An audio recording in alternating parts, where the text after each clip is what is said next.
അമ്മൂമ്മയുടെ വാവകളെല്ലാം കഥ കേൾക്കാൻ റെഡി ആയിരിക്കുകയാണല്ലോ. അമ്മൂമ്മയുടെ ചാനൽ എല്ലാവരും സബ്സ്ക്രൈബ് ചെയ്യുമോ? അമ്മൂമ്മയ്ക്ക് മരുന്നൊക്കെ വാങ്ങണ്ടേ? ശരി, കേട്ടോളൂ. കിങ്ങിണിക്കാടെന്ന് കേട്ടിട്ടുണ്ടോ?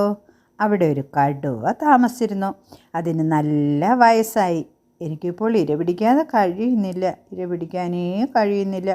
മുയലിന് പോയിട്ട് ഒരു എലി പോലും എനിക്ക് കിട്ടുന്നില്ല. ജീവന് നിലനിർത്തണമെങ്കിൽ എന്തെങ്കിലും ഒരു സൂത്രം പ്രയോഗിക്കണം. അപ്പോൾ മുൻപ് പിടിച്ച ഒരാളുടെ കയ്യിൽ കിടന്ന സ്വർണ്ണ വളയെക്കുറിച്ച് നമ്മുടെ കടുവാക്കുട്ടന് ഓർമ്മ വന്നു. ഇത് വെച്ച് മാനിനെയും മുയലിനെയും പറ്റിക്കാൻ കഴിയുകയില്ല. പക്ഷേ ഏതെങ്കിലും മനുഷ്യനെ പറ്റിക്കാം. അവർ സ്വർണം, പണം എന്നൊക്കെ പറഞ്ഞാൽ ഒന്നും ആലോചിക്കാതെ ചാടി വീഴും. ഏത് അപായമൊന്നും അവർ നോക്കാറില്ല. ആപത്ത് വരുമെന്നോ ഒന്നും നോക്കാറില്ല. സ്വർണം, പണമെന്നൊക്കെ കേട്ടാൽ മതി, ഹേയ് അവരങ്ങ് ചാടി വീഴും. ഹായ് വിചാരിച്ചപ്പോൾ തന്നെ നമ്മുടെ കടുവയ്ക്ക് സന്തോഷമായി. ഒരു മൂളിപ്പാട്ടും പാടി സ്വർണ്ണവളയുമായി നേരെ മനുഷ്യരാരെങ്കിലും വരുന്നതും കാത്തിരുന്നു. അയ്യോ, വിശന്നിട്ട് വയ്യ, ആരെയും കാണുന്നില്ലല്ലോ, ഇന്നും പട്ടിണി തന്നെയോ? അങ്ങനെ വിചാരിച്ച് കിടന്നപ്പോൾ അതാ വരുന്നു ഒരാൾ. ഹായ്, വരുന്നുണ്ട്. എൻ്റെ സൂത്രം ഫലിക്കണേ ദൈവമേ. വളരെ സന്തോഷത്തോടെ കടുവ അയാളെ വിളിച്ചു. എന്നിട്ട് പറഞ്ഞു, ദേ ഇങ്ങോട്ട് നോക്കൂ. വഴിയാത്രക്കാരൻ പെട്ടെന്ന് കടുവയെ കണ്ട് പേടിച്ചു. എന്നിട്ട് ഓടാനായി ഭാവിച്ചു. ഏയ് പേടിക്കണ്ട, ഞാനൊന്നും ചെയ്യില്ല കേട്ടോ. ദാ ഈ സ്വർണ്ണവള എടുത്തോളൂ. വിരലുകൊണ്ട് വള തട്ടി നീക്കി ഇട്ടു കൊടുത്തു. ആഹാ, നീ എന്നെ കളിയാക്കുകയാണോ? മനുഷ്യനെ തിന്നുന്ന ക്രൂര മൃഗമാണ് നീ എന്ന് എല്ലാവർക്കും അറിയാം. ഓ, നിൻ്റെ അടുത്ത് ഞാൻ വരുന്നില്ല. എന്നാൽ കടുവ വിടുമോ?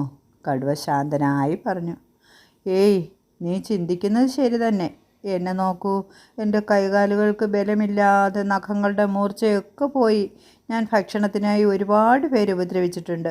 എനിക്കിപ്പോൾ അതിൽ വല്ലാത്ത കുറ്റബോധമുണ്ട്. ഇനി ഞാൻ മരിക്കാറായി. എല്ലാ പാപവും എനിക്ക് കഴുകിക്കളയണം. പ്രായച്ചിത്തമായി ഈ സ്വർണ്ണവള ഏതെങ്കിലും മനുഷ്യന് കൊടുക്കണം. കാരണം ഞാൻ ചെയ്ത തെറ്റുകളെല്ലാം തിരുത്തണ്ടേ? അതിനുവേണ്ടി കാത്തിരിക്കുമ്പോഴാണ് നിങ്ങൾ ഈ വഴി വന്നത്. ഇത് സ്വീകരിച്ചാലും. കടുവയുടെ തേൻ പോലുള്ള ചക്കരവാക്ക് കേട്ടപ്പോൾ വഴിയാത്രക്കാരൻ്റെ പേടിയൊക്കെ മാറി.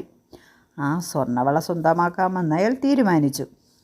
ഈ കടുവ നല്ലവനായി കാണും, ഇല്ലെങ്കിൽ ഇത്ര ശാന്തതയോടെ സംസാരിക്കുകയില്ല.